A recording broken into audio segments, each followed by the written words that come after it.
Bella Dita, perché fa già la morto Dita, bella Dita. Allez, vas-y. L'esprit chahut, c'est la convivialité, la rencontre et la parole. Ça serait le vert fluo. C'est un festival des arts de la parole qui était le festival de contes. Et en fait, du conte, on est passé au récit et ensuite à la parole dans le sens de l'adresse directe. Toutes les propositions artistiques sont des propositions qui sont adressées directement, il n'y a pas de quatrième mur, mais on peut être déplacé, on peut être dans des espaces qui sont insolites, imprévus. Ce qui nous intéresse aussi, ça va être l'art de faire circuler la parole entre les participants.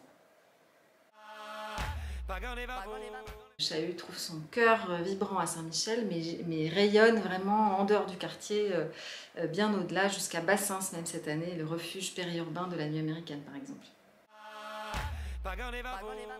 Chahut, c'est pour tout le monde. C'est pour toi, c'est pour moi, c'est pour les vieux, c'est pour les jeunes, c'est pour tous ceux qui s'intéressent, qui ont un petit peu un esprit de curiosité et qui ont envie de vivre des aventures hors du commun.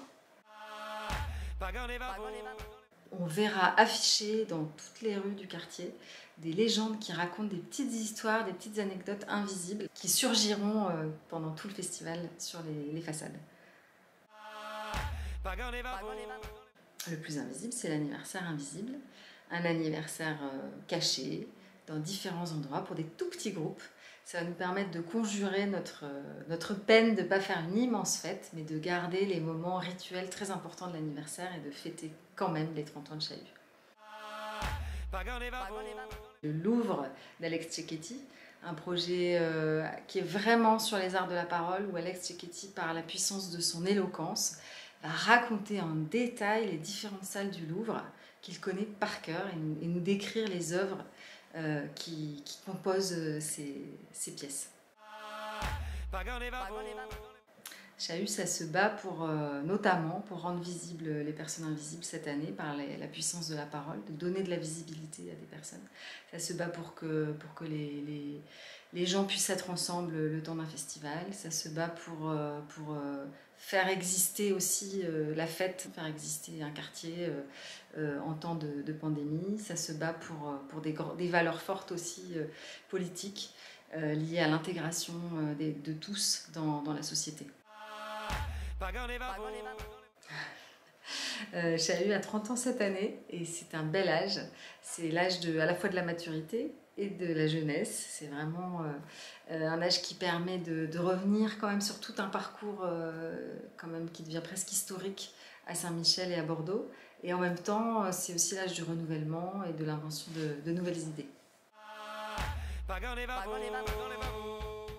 Pourquoi il y a toujours des meufs sur les affiches ?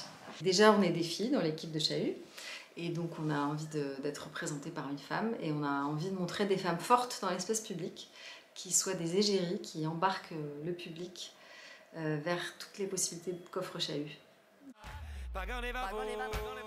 Dans l'équipe chahut, en ce moment on est une douzaine entre l'équipe permanente de 3 personnes, plus les stagiaires, les services civiques.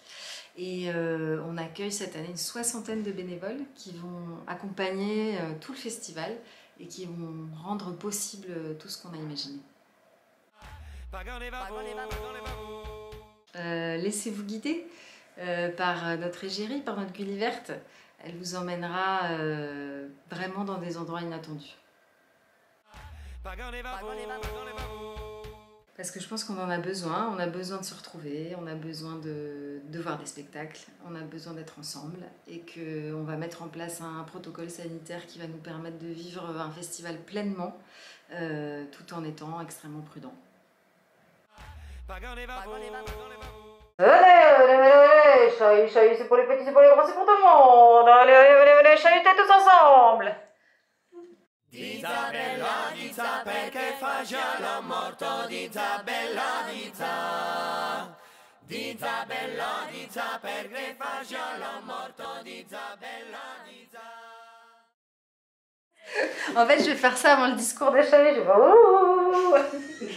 Parce que... En fait, je vais peut-être faire mon discours d'inauguration avec ça.